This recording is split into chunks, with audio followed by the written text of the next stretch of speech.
Olá pessoal que acompanha o canal do Contra os Acadêmicos, tudo bem? Esse vídeo aqui é uma continuação dos anteriores, nos quais eu venho abordando a cada um dos capítulos dessa obra, O Saber dos Antigos, do Giovanni Reale.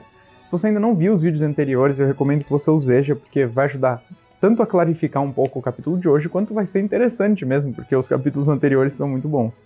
E também não deixe de dar uma conferida na descrição, porque ali tem o link para você comprar o livro, tanto quanto todos os livros das outras fases, né, das 4 fases dessa série aqui sobre a vida intelectual e sobre os prolegômenos. Então não deixe de dar uma olhada, porque quase sempre eles estão em promoção. E bom, dando continuidade ao ponto em que eu havia parado anteriormente, hoje eu vou falar sobre o capítulo 4, que se chama O Bem-Estar Material, Sucedâneo da Felicidade. E eu acho que ele já é bem autoexplicativo, né, o título, como todos os outros títulos, ele escolheu muito bem, porque o problema que ele vai falar aqui é como o bem-estar material, né, como a abundância de bens materiais se confundiu com a felicidade na atualidade.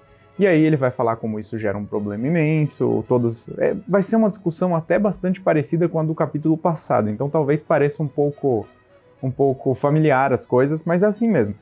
E aí o remédio que ele vai passar pra gente é a concepção de felicidade antiga, né, baseada na felicidade lá grega, como que eles viam e etc., porque isso vai ajudar a corrigir um pouco as coisas, porque tem toda uma noção de contemplação da verdade, de harmonia da própria alma e essas coisas. E aí, logo após uma breve explicação aqui no comecinho do capítulo disso que eu acabei de descrever, sobre o homem moderno ter pego a noção de felicidade baseado na abundância de bens materiais, ele vai dizer o seguinte aqui na página 102, que é muito interessante. Graças à técnica, ainda temos à nossa disposição uma quantidade e variedade de bens materiais que no passado a humanidade não só nunca teve, mas jamais imaginou poder ter nem mesmo em seus sonhos mais ousados. E contudo, nunca nos sentimos tão insatisfeitos. O que terá acontecido? Aconteceu que a abundância de bens materiais, em vez de preencher o homem, o esvaziou. Ou seja, bastante interessante isso, né? Ele está basicamente dizendo aqui pra gente que essa noção de felicidade moderna não passa de uma ilusão, que isso de tentar preencher-se por meios de bens externos, né, por meios externos, é algo que é falho, porque com isso o homem procura felicidade, procura preencher-se, só que é um desejo interno. Como é que você vai preencher com coisas externas, né? É um anseio interno. Até eu separei aqui um trechinho das Confissões de Santo Agostinho, que eu acho que eu já citei um monte de vezes nos vídeos, porque ele fala um pouco disso e eu vou ler aqui para vocês. Ele diz o seguinte: pouco a pouco comecei a dar-me conta de onde estava, e a querer dar a conhecer os meus desejos a quem os podia satisfazer, embora realmente não o pudessem, porque meus desejos estavam dentro, e eles fora, e por nenhum sentido poderiam entrar em minha alma. Ou seja, ele basicamente descreveu isso que eu tinha acabado de falar sobre o Giovanni Reale, né? Os desejos estavam dentro e por nenhum sentido poderiam entrar em minha alma. Esse que é o problema, essa que é a contradição de buscar a felicidade por meio de bens materiais. Você está buscando saciar com coisas externas enquanto você está tentando preencher algo que é interno, né? E, bom, só queria comentar quão impressionante é que nas Confissões do Santo Agostinho possuam tantas informações relevantes de assuntos diversos, né? Eu estou sempre mencionando ela para praticamente tudo. Bom, visto isso, o Reale vai usar aqui o diálogo Gorgias do Platão para deixar ainda mais claro quão errônea é essa posição moderna. E é muito interessante essa passagem, porque ela tem o Platão usa uma imagem muito clara assim para todo mundo, que é muito fácil de se entender e que eu acho que é até uma bastante clássica, que muitas pessoas devem conhecer. Eu vou ler aqui para vocês a passagem, né? Então ele diz aqui: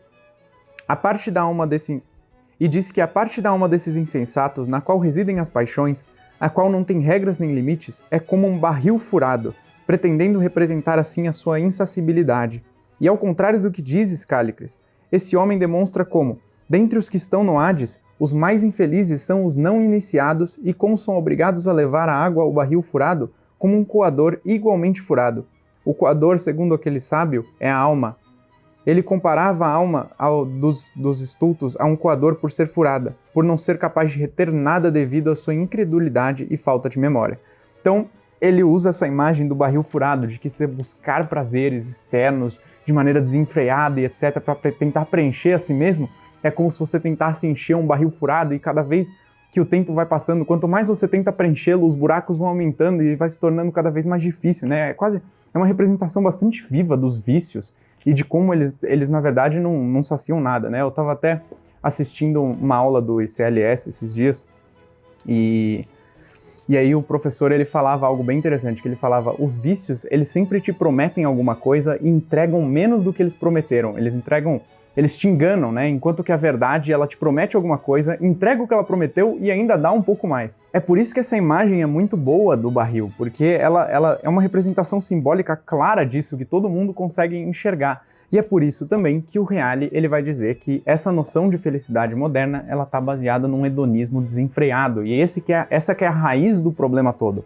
É uma busca incessante por cada vez mais prazer para tentar se preencher. E aí, com isso, você cai nessa espécie de vício que eu tinha descrito. Bom, mas vamos ao remédio, né? Que, como eu tinha dito, segundo o Reale, é a noção de felicidade antiga, que está toda conectada com aquela ideia de justa medida e etc. Então, só antes de eu começar a ler aqui uns trechos que eu separei em que ele já vai abordar isso de maneira mais específica, eu queria ler uma passagenzinha que ele coloca de Heráclito aqui um pouco antes, que é muito interessante. Eu vou ler aqui, ó.